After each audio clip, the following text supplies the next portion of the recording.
thought I was the principal, the way the kids were reacting to me.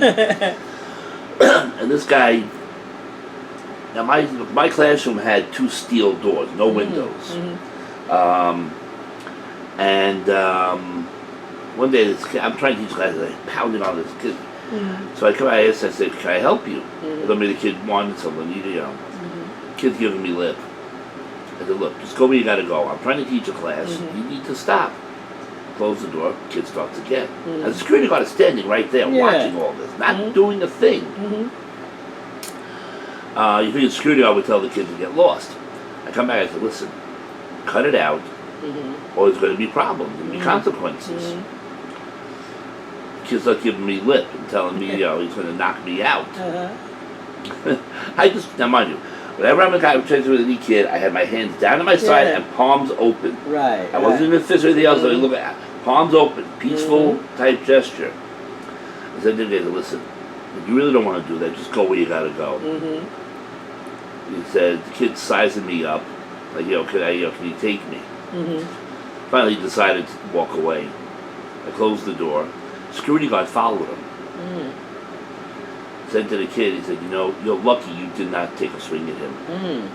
He said, I would have knocked him on his head. No, he would have knocked you on yours.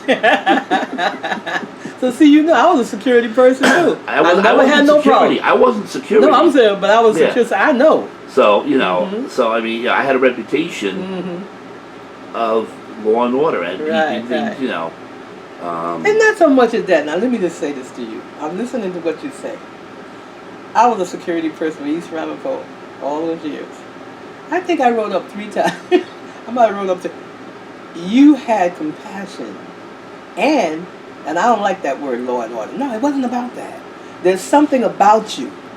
You understand what I'm saying? The first time I met you, I felt your spirit. I'm a funny person. There's something about you. So even if it was a bad situation, you could change it where the next person would have went the other way. See, I checked out what you said.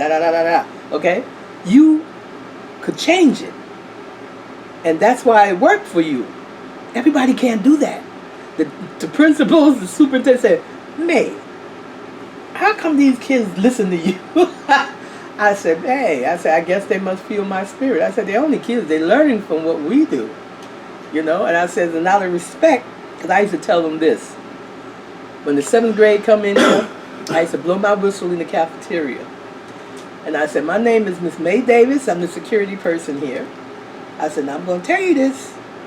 First of all, I am going to give you respect first. And after that, you better give me respect. Don't make me have to do my job. That's what I used to say. And do you know I never had a problem?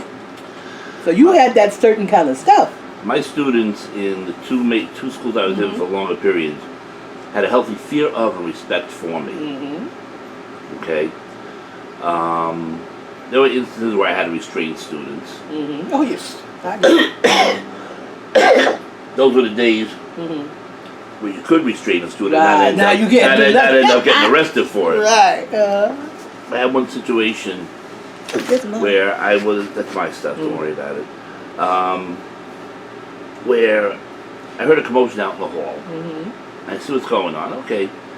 And I go over to, I had a class where I had, I was able to keep an eye on everything. I went to my colleague and I said, okay. We went back into the room and I see him through the window, literally almost diving across the room. I go running in and there's 2 guys beating the hell out of each other over him. I got one of them out. I had his arms pulled behind him to make him bend over, And I got him away. I got him to the front. I said, come on, you're going out of the room. He said, I'm going to. I tightened up my grip, got him out of the room. I let go of him. Once he's out of the room and the door's closed, there's nothing for me to restrain him from. You want to, son of a, he took off. Lucky for me, there were 2 swinging doors. Lucky for me, he ran into the door that stuck. He bounced off right back into my arms. When he took off, I said, damn, now I got to chase this kid down. Now at that point, now I have to restrain him. Right. I took his right arm, chicken wing. Right. And he's cursing me up one side, down there, back up the middle. Questioning my parentage, my parents' parentage, and all the way back generations. I said, "You're gonna calm down?" "No, you." And every time I tightened up my grip. By the time I had the tip of his middle finger at the base of his skull. Security come. Now the math department chair, Mr. Cooper. Never forget this man. He was about 1 million years old then. Okay, he's standing there watching me. Security comes, "Here, take this." Threw him to the security. And the girls are yelling at me. "He was trying to protect." I said, "I don't care what he's trying to do. He's got to calm down." Threw him to security. Cooper looks at me and says, "I never knew you had such physical prowess." See, my biggest advantage then was I don't look like a threat. I'm this overweight white man in a black and Hispanic school with kids that are this much bigger than me that I made eat bullets, and the kids. Now the next semester comes, I'm on the 3rd floor and I'm going to my next class. He says, "You're Mr. Shikowitz, right?" I'm like, "Yeah."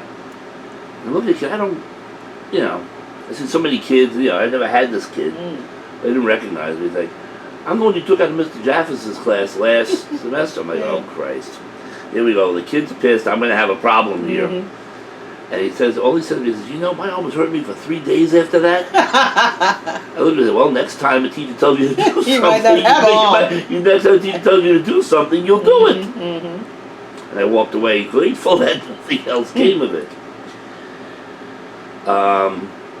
But getting back to your situation, that was a good story. Oh no, I got. Because I feel you. Because I know. I've got a whole bunch. I'm writing. I know you do. I'm writing a book.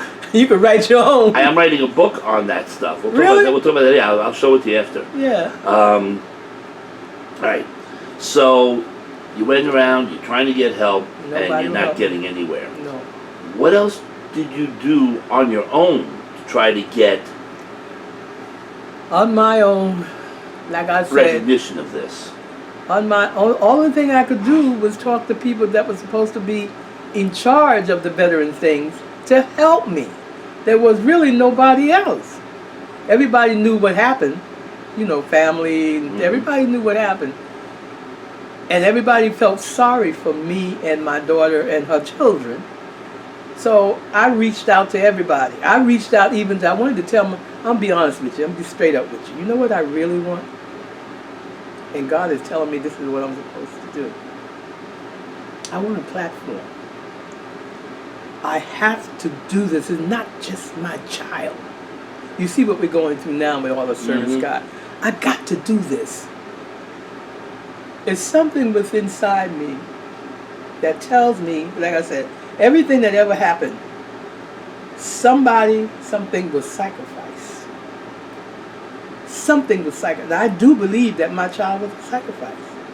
These doctors in the veterans, and I found this out, a lot of them got thrown out of regular hospitals for malpractice and stuff, and they go to the VA and get the job. I could tell you stories, and I found these things out from social workers, because everybody liked me for some strange reason. So they, You're a bubbly personality. Yeah, and they would tell me little things, and they would try to help me, in the social workers that she had in up there in Albany and stuff like that, and they would tell me little things. Just like I said, what the doctor said, the director said. He says, I will never forget that. He says, "Miss Davis," he says, "a lot of applicants," that's what he said, "has come across my desk." He said, "But I chose your daughter. And in this, what the hell is wrong with me? I should call Ivy up. She'll tell me the exact name." What did he say was the reason that your daughter was so, I'm going to use the word special, special above all the other applicants? What made him... That's what I'm trying to tell you. It was so weird. I told you there was only two, but... Right, but what made him say, okay, you know what? Yeah. I'm going to take this He went against the grain. Yeah, but what, did he tell you why? No, he just said, the way he said it, nice man. He said, "Miss Davis," he says, "a lot of applicants come across my desk. but I chose, he used the word chose. I chose your daughter. And There I had said, to be something yeah, in and her I said, profile no. that He said, I said, wait a minute, I do remember. He said, I said, why? He says, your daughter case is very special. Because she was a veteran. And this was not a veteran, what do you call it? facility. Hospital. Yes. It was not that. I got to, let me just make one little call. You need to know this thing because I want you to put that in there. I'm not sure. Like I said, I was going through so much and I cried so much, I'm surprised I don't have wrinkles all over myself. I'm telling you the truth. I don't cry. I don't. Need another tissue? Not yet. I ain't finished with the story. Let me see, because now I got this child here that I'm going to call. She had a little sign of cancer in her breast. And that's where she was at today. She called me. They took it out and everything this and that. But well, she's just out of surgery. Leave her alone. Let her rest. No. She ain't. No. That was a while back. Oh, okay. She went to check the doc. She went to see the doctor today. That's all. I want to make sure I got the. I don't know why I can't think of his name. Hello? Hey, Ivy. Yeah. I'm here. I'm telling Missy's story. Remember I told you I was gonna have. I'm telling Missy's story. They're gonna print it up for me. Listen, what was the name of the hospital Missy was at? In Kingston? Yeah, in Kingston. What's the name of it? I don't know. Is it Kingston? It's in Kingston. We just called it the Brain Hospital. Yeah, right. Yeah, that's right. Just look it up. Just look it up. Go to Google. Brain Hospital in Kingston. It'll be the name. Okay. Yeah, because he's so who's telling the story? He has a newspaper. Oh, okay. Yeah, and so he's writing it up. And Okay. See if we can finally I can tell Missy's story. You know that. Okay. So Yeah. were So you how? tell it from the time that she got sick or? Everything from the moment. Okay. Listen. Okay. What happened with you? Oh no, everything's fine. Oh, we thank got God. a checkup, so the doctor told me that everything's that everything's fine. Yeah, thank God. It's all recording, so.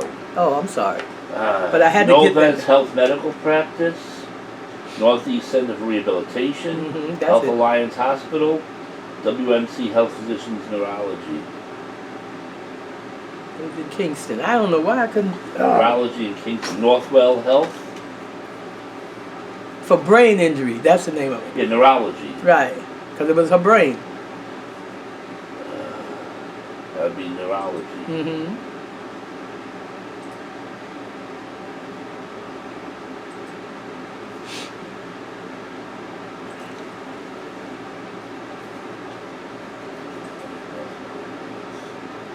And there was only two left, one in New York and the other was in Pennsylvania. Like that. It's neurology in Kingston, New York. Northwell Health. Mm-hmm. Health Alliance. And specialize in brain injuries. Yeah, it's not saying anything about specializing. There's neurologists in Kingston, Kingston Hospital. Probably one of these four. Nuance, Nuvance, Health Medical Practice.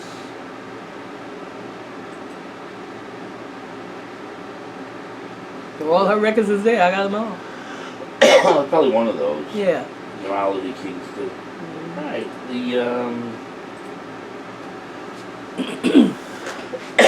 okay. Alright, so continue with. Where you gonna go? Oh, you lead the way on okay. this. If I had my way, I would tell on all of them. I called so many people besides the lawyers, and they kept telling me it was federal. How come everybody else can get help and I couldn't get no help? And she was an American citizen, and she was willing to give up her life for this country. That's the problem. And I need them to investigate the medical part in the veterans. There's so many of them that's not getting the proper health care that they deserve. I need them to investigate that. And I do believe that if I had a platform to talk about this, to open up the eyes of the people, what's really going on, a lot of things could change for them. They can't do anything else for my child. She's gone. But a lot of things can change for them to help them, maybe to get better, and not for this country, like the veterans, what do they call them, Wounded warriors. Wounded warriors, to put a thing on a commercial Project, yeah. right, to tell me that I have to give $19.95 to help somebody where the country told them thanks for your service. So that should be the country's responsibility, not me. That should be the country's responsibility. And I just want them to investigate what's going on. I need that before I leave. Like I told you, I have other issues. I got COPD. I'm a diabetic. Hello. I'm a diabetic. I got tenderness in my ear. I got hair. I got asthma, chronic bronchitis, type 2 diabetes. I got hearing aids. I got tendonitis in my ears. You know, the sound. I got a lot of stuff going on with me. I got arthritis. You see me with my cane. I got a lot of stuff. Arthritis in my back. So I can feel for you. You know, but I just want, before I leave the earth, just like what I told you what I did with those kids in East Ramapo. God gave me a purpose. That was my purpose. And it worked. It worked. I got so many awards in 2 years, I thought I was going to die. I saw all of them. You got commendations from the assembly, Yeah. from senators, I mean, all over the place. But check this out. I thought I was going to die. I said, oh my God, I must be going to die. I said, what? I said, why am I getting all these things? And I got an award in teaching, and I'm not a teacher. I'm not a guidance counselor. But you don't have to be a certified teacher. But you know to be a teacher. that. You know that. But you know how it goes. And I went through stuff that my principal, the superintendent, fought for me. My principal said, Mr. Brown, God bless his soul. He said when the superintendent said to him, because the PTA, the teachers union, they brought a case on me. Saying that, how can I teach kids or be a psychiatrist or whatever when I don't have the qualification for it? Do you know what the principal said to the superintendent? I wasn't there. He said, Mr. Brown, he said, it was Anderson, Dr. Anderson. Dr. Anderson, who's in charge of Pomona Middle School? Dr. Anderson said, you are. He said, well, listen. Ever since Mrs. Davis came to my building, because they was having so many problems. Because I worked at the high school first from 1969 all the way up to 83. Then I went to California, blah, blah. And then I went to Pomona. He says, who's in charge of Pomona? He said, you are. He says, do you trust what I say when I said that I trust her? He said, yeah. He said, then leave it alone. He says, until this woman came to my building, we was having so much problems with the kids, and especially the girls. He said, but when she stepped in there and started this club, he says, everything changed. There was no more fights for years, man. He said, this woman is special. When he came back to the building, he called me up on the phone, walkie. He said, Ms. Davis, can you come to my office? I said, oh, Lord. I said, oh, Lord, what done happened now? Here comes the pink slip. He says, come in and close the door. So he closed the door. I said, Mr. Brown, what did I do? He said, you didn't do nothing wrong. He said, I just came back from a meeting with the Teachers Association and the PTA. I said, you got to be kidding me. He said, no. He said, it was all about you. I said, me? I said, what did I do? He said, you did everything right, so far as I'm concerned. And I told the Teachers Association that the problems that we was having, she had the answer. I told the PTA the same thing. And you know what the PTA, at that time, back in 87, East Ramapo was mostly all white. And the club that I had was mostly all black and a few Spanish and a little Chinese.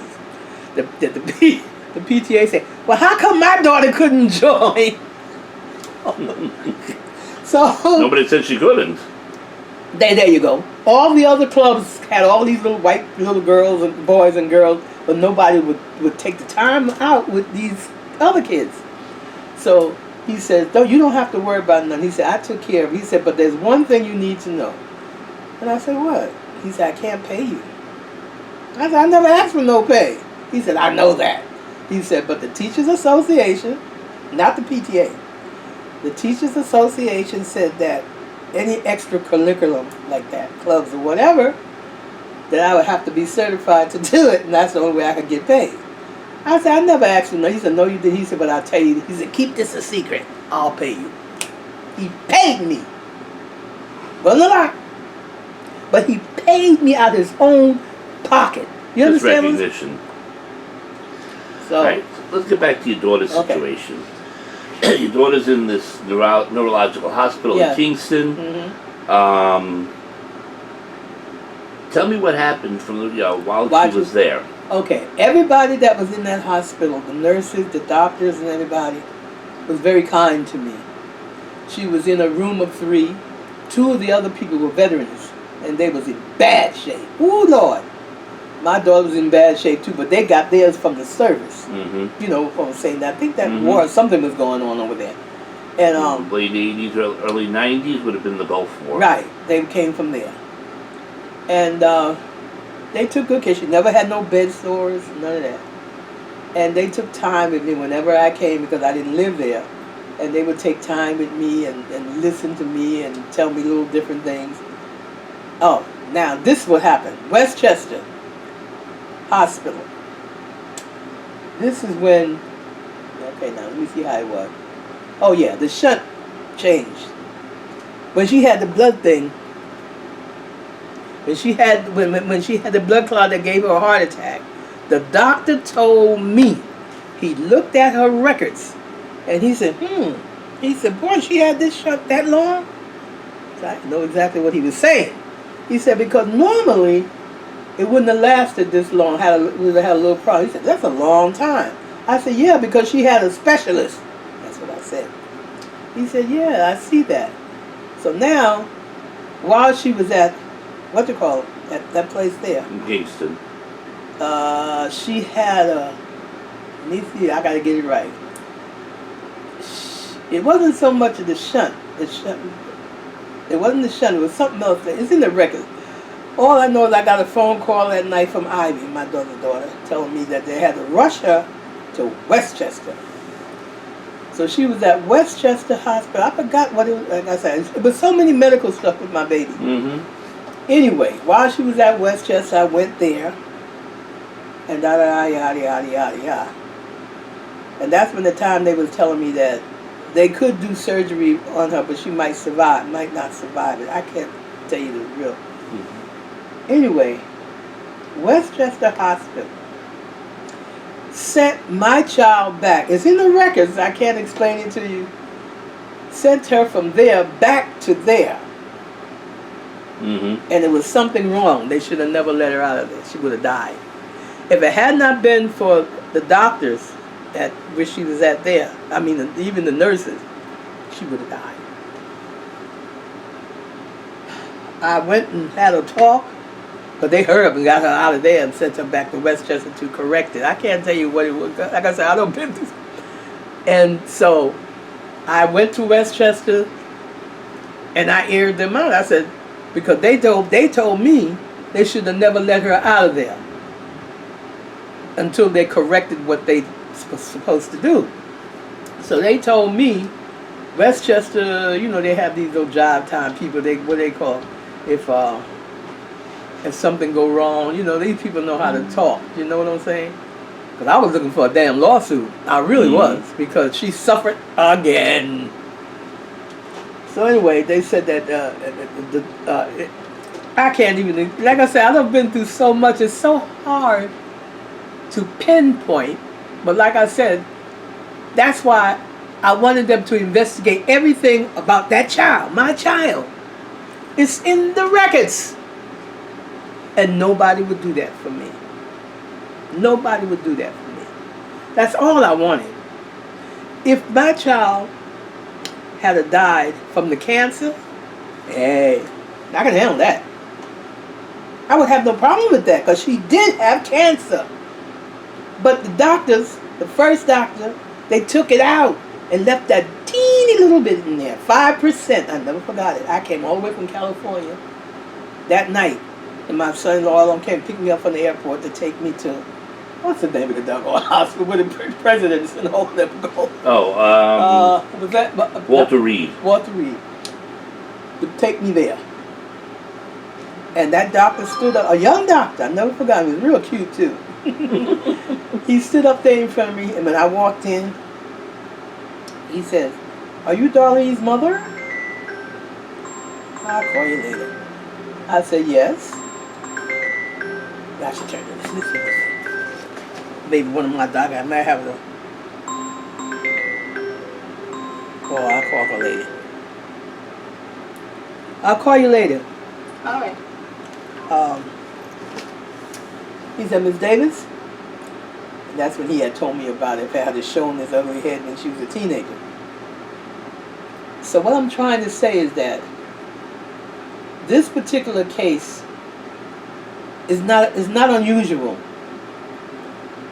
I can only imagine how many other veterans and their families have gone through the mills and nobody would help them. I need to be able to speak on their behalf. And I told Sue, it ain't like I didn't, and I told them other ones, investigate what's going on. It's too important. That's all I want. They can't do anything else for my child now. She's gone.